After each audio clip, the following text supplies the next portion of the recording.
All right. So I'm Gabe Guilliams. I'm a principal at BuroHappold. I'm based in our New York office, and I run our lighting design team uh, globally for our company. And what I wanted to talk about tonight is designing for darkness.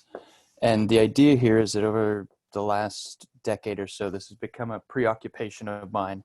And oh, we're starting. Here we go. Oh, no. Shall we begin? Here we go. For most of human evolution, fire's been our sole source of light at night. Our nighttime activity is limited to intimate congregation around it. Deep within each of us today is a primal response to fire. It was made for us, or perhaps we were made for it. Bright light, on the other hand, is a relatively new phenomenon for us. It's provided our societies with incredible economic and cultural opportunity, and our appetite for it only grows. Unfortunately, as more light has become the norm, we've increased our minimum threshold of acceptability for safety and security. And herein lies the crux. At what cost? Egress light is 10,000 times the threshold for human visibility.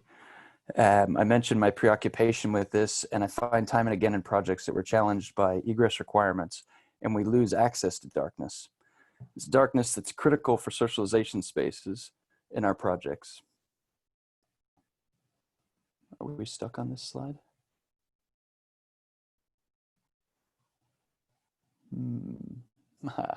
So, can we create better socialization spaces? I wanted to evaluate a space that had a lasting memory on me, and I'll do that through the next handful of slides. It's an outdoor plaza called Place Jama Alfna in the center of Marrakesh. The idea is that during the day, this is a lively market with snake charmers and henna tattoo artists, people selling handmade goods, nuts, spices, fruits, veggies, prepared foods, you name it. But as night sets in, the light brings the market alive.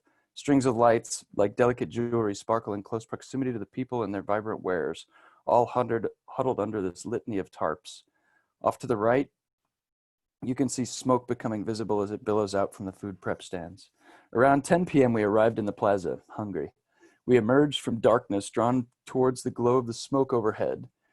We approached a stand and had a seat. We're welcomed by the glowing faces of everybody seated around us under the lamps, and immediately joined the camaraderie and discussion with the chef about what's on offer. This was an unbelievable experience, and one that simply doesn't exist without darkness. From here, I'm going to move to some more empirical data that supports some of my ideas around darkness. The first is that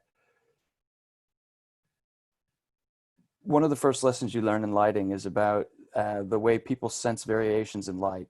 And it's much more acute at low illuminance levels. The human eye perceives gradients and granularity in dark surrounds that become lost otherwise and sees a bright light.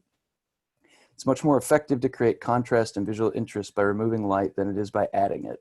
It's exactly this contrast, this loss of uniformity, that creates visual interest and adds staying power for congregation. My proposition is to reevaluate the lower end of our lit environment and share in the delight of the darkness that our ancestors once did. This also happens to be incredibly sustainable. And I would challenge everybody to discuss this openly with your clients, with your collaborators.